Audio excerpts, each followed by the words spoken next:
Good morning. Thank you for the invitation to speak to you today. I wish I could be with you all in person. These are certainly challenging times, and as we work through these times, we are still nonetheless very much looking forward. We at EPA are focused on supporting the national response to the coronavirus and at the same time continuing to fulfill the good work that we're led by President Trump to achieve.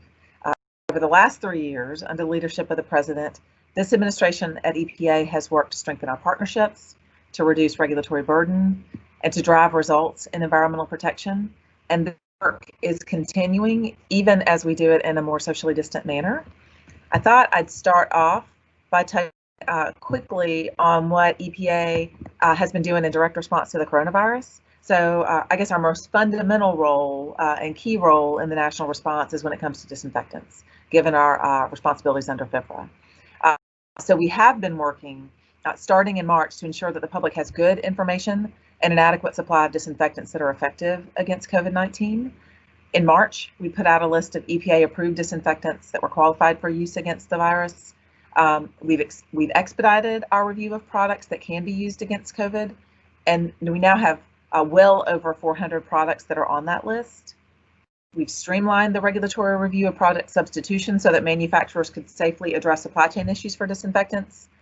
And at the same time, as we're working to ensure that there's an adequate supply of effective disinfectants, I'm working on the enforcement side to protect consumers from products with fraudulent claims. We have certainly seen quite a number of products that aren't effective, do not contain active ingredients coming in, particularly from overseas. And so we've been actively working to make sure that consumers have effective products with that they can rely on to protect themselves as they clean surfaces against the virus.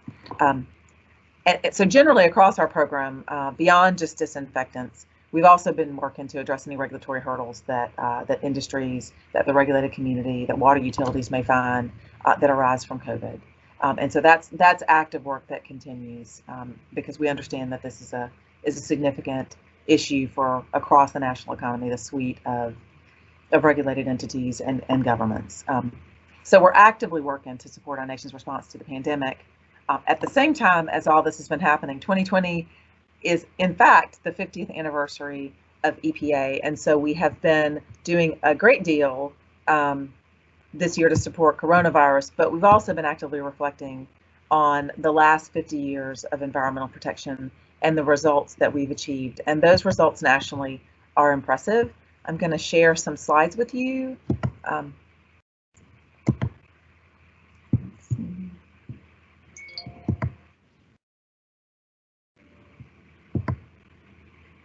To just share with you some of the work that has been done over the past 50 years since 1970. And so I will start off with this picture of Chattanooga in the 1960s. Before the Clean Air Act, it was not uncommon for people to drive with their lights on during the day, particularly in Chattanooga, where visibility was poor given air pollution. So in 1969, Chattanooga was named the worst city in the nation for particulate air pollution. And here you can see Chattanooga today. Really incredible progress. Today, Chattanooga is in attainment for all 6 of the criteria air pollutants, which is an incredibly impressive accomplishment. We've seen Chattanooga, but we've seen them across the Southeast. And so I love this slide because you can see the change over time. This shows particulate matter pollution here in Region 4 in the Southeast. And so you can see when the dots are pink and red, that the monitor is in non-attainment of the PM 2.5 standard at the time. And as they turn to blue, you can see that means the monitor is in full attainment. And so you can see that across the Southeast, all of our states, all of our areas are in attainment for PM 2.5, which is an impressive accomplishment. And here's just a quick before and after. And this fact is PM 2.5 is not unique. Today, across all 8 of our states, all 8 are in attainment for 4 of the 6 criteria air pollutants. And in fact, since the 2000s, we have had 43 different non-attainment areas across our 8 states. Today, we are down to just 4 in the 8 states of the Southeast, which is a remarkable accomplishment. These are for our most recent, most stringent standards for ozone and SO2, and we continue to make progress in these areas as well. Let's see. And here you can see that this is the Cuyahoga River in Ohio. We've made similar strides when it comes to clean water. So in 1969, the Cuyahoga, caught on fire for the 13th time, and made the cover of Time, which became kind of the national poster child for water pollution. Really drew attention to the need for water protections, inspired the passage of the Clean Water Act, and you can now see many years later the Cuyahoga at this general area today.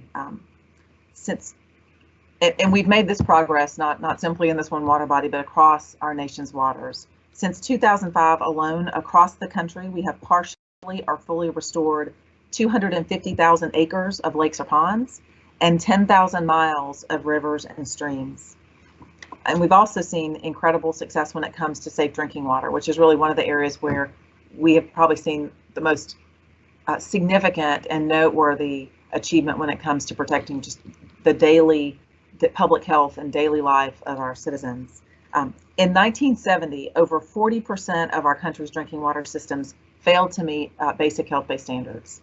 Today, over 92% of our water systems meet all EPA standards every single day, which is a remarkable achievement.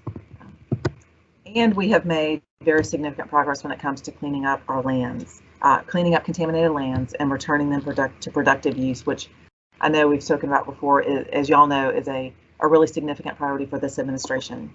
So, in Region 4, we have a very active Superfund program. One of the key sites nationally that inspired the passage of CERCLA was right here in Region 4, and it's the Valley of the Drums in Bullitt County, Kentucky, where thousands of drums have been dumped over a 10-year period into pits and trenches on this site. The site drew national attention in 1979 as one of the country's worst abandoned sites, and this attention to this site and to Love Canal really inspired and motivated the passage of CERCLA, which gave us authority to address abandoned sites and toxic sites. So over the past 40 years since the passage of CERCLA, we've worked to address countless sites across the Southeast. During this time, our Region 4 Superfund program has cleaned up and returned 155 sites to beneficial reuse. And this is advancing and expediting Superfund cleanups is a very significant focus for us. It's a huge priority. We've been very actively focused for the past 3 years on making decisions and getting cleanups moving forward. And we have seen and continue to see incredible results from this focus. Under President Trump's leadership, EPA has deleted all or part of 82 sites from the national priorities list. These are accomplishments in one term. This is the same number of deletions in one term that the prior administration had during terms of the administration. So in fiscal 2016, there were only 3 deletions from the NPL, but in fiscal 19, this administration has increased that number by 800% to 27, which is the largest number of deletions in a single year since 2001. And this past year in 2020, we continued this historic high rate with a total of 27 partial or full deletions. We continue this focus. Each year we're looking to meet or break our own records as we continue to clean these sites up and put them back into productive use. Redevelopment touches all of our land programs, not just Superfund. And so one more that I'll highlight is our Brownfields program, because there's certainly, I don't know that there is a better example of effectiveness of partnership. The Brownfields program really brings together a suite of actors to move cleanups and communities forward. In Region, we're incredibly proud of our Brownfields program. Last year, we in the Southeast led the nation when it comes to Brownfields assessments completed, and we were also #1 to beneficial reuse. Communities in Mississippi are a big part of this success. Since 2006, we have awarded over $14 million in Brownfields grants to Mississippi communities. This has leveraged more than $166 million in redevelopment. And we know this is an estimate because so many properties go on to redevelop long after the grant ends. I'd also like to highlight that we really do have a great partnership with Mississippi DEQ. They are very active partners and really work hand in hand with our federal program when it helps to when it comes to helping federal grantees in Mississippi. So this year, we were proud to award 4 brownfield grants here in Mississippi, totaling $1.4 million. And this slide shows a great example. This in Vicksburg, this is the former Kunn Memorial Hospital, which was a contaminated site with a deteriorating former hospital building and an underground storage tank on site. Through the use of several types of brownfields funding, the site was assessed, the building was safely demolished, and the cleanup was also funded. The parcel is now slated for reuse as the Kunn Civil Rights Park, and you can see architectural renderings of the future park in the image on the right of the slide. And as we see frequently in our brownfields program, the momentum builds. So Vicksburg was again selected this year in 2020 for a $300,000 grant in assessment funding to focus on the city's historic and riverfront district and the Clay Street corridor. So we have made remarkable progress over the past 50 years when it comes to environmental protection. Under the President's leadership, we have continued to advance these gains. And at the same time, we have delivered on the President's commitment to reduce regulatory burdens and streamline and modernize environmental regulation so that we can both provide for environmental protection, clean air, clean land, and water, and also support economic growth in the country. Last year, as you know, we finalized the ACE rule, which was a key priority of this administration to address the problems with the Clean Power Plan. The ACE rule continues to provide for reductions in greenhouse gas emissions, but it does this in keeping with within our statutory authority under the Clean Air Act and with respect for states' authority on their energy mix. When ACE is fully implemented, we expect to see U.S. Power sector CO2 emissions fall by as much as 35% over 2005 levels, and we can do this while respecting states' authorities. Let's see. When it comes to water, a key focus and priority of this administration has been addressing the water of the U.S. Rule. One of the earliest directives, in fact, that we received from the President was to reconsider the Clean Water Rule, consider reviewing and revising it. We've done this over the course of a series of actions over the last 3 years, and in January we finalized the Step 2 rule, the final definition of waters of the United States. We finalized the Navigable Waters Protection Rule with a revised definition of WOTUS that aligns with the language of the Clean Water Act, that EPA and the Corps work to protect navigable waters. So the rule recognizes as waters of the U.S., our nation's navigable waters, and the core tributary systems that provide perennial or intermittent flow into them. The rule was designed to be understandable for landowners with 4 basic categories of water: traditionally navigable waters in the territorial seas, perennial and intermittent tributaries to these waters, certain lakes, ponds, and impoundments, and these are defined, and wetlands adjacent to jurisdictional waters. And the rule also makes clear what are not waters of the U.S. So it maintains the historic exemptions that we have seen, provides key definitions to these so that there is clarity for landowners, for the regulated community, for states, and really for all of us. This rule became effective in June and is now has fared well in the initial court challenges and is now in effect in 49 of the 50 states. So a priority of the Trump administration that I have not yet spoken with you all about before is NEPA, the National Environmental Policy Act. This is a regulation that actually doesn't come out of EPA, it comes out of the White House Council for Environmental Quality. The intent of NEPA at the time of its passage and today is that before the federal government commits significant resources to a project, a federal agency should first assess the project's environmental impact. Since the initial regulations were set out in 1978, over 40 years ago, they were not, prior to this recent revision, they'd not been updated in any significant form. And the process really has been in dire need of modernization. The process, as many, probably everyone in this meeting knows, has added considerable time and burden to projects across the country for many years.